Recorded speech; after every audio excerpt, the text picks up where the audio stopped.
రాష్ట్ర వ్యాప్తంగా పింఛన్ల కార్యక్రమం కొనసాగుతోంది.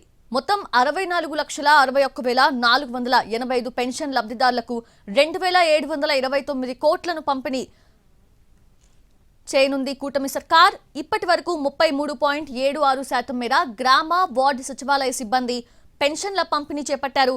పెన్షన్ల పంపిణీలో శ్రీకాకుళం, తిరుపతి, విజయనగరం జిల్లాలు టాప్ 3లో నిలిచాయి. చివరి స్థానంలో అల్లూరి జిల్లా నిలిచింది.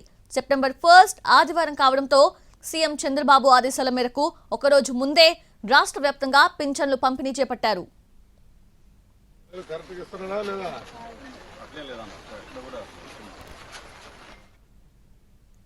ప్రకాశం జిల్లాలో తెల్లవారుజాము నుంచే పెన్షన్ల పంపిణీ కార్యక్రమం జరిగింది. కనిగిరి మండలం కాసిరెడ్డి కాలనీలో వర్షంలోనే పెన్షన్లు పంపిణీ చేశారు గ్రామ వార్డు సచివాలయ సిబ్బంది.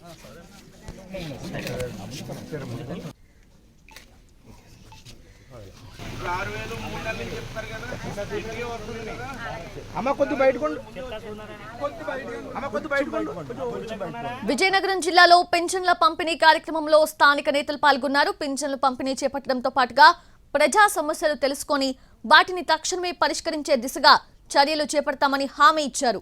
అంబేద్కర్ కోనసీమ జిల్లాలో పింఛన్ల పంపిణీ కార్యక్రమం జోరుగా సాగింది. అల్పపీడన ప్రభావంతో తెల్లవారుజామున ఎడతెరిపి లేకుండా వర్షం స్టార్ట్ అయింది. అలాగే కురుస్తూనే ఉంది.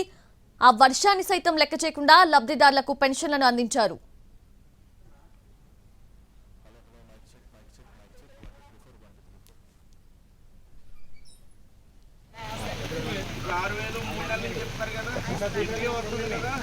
అమ్మ కొద్ది బయటకు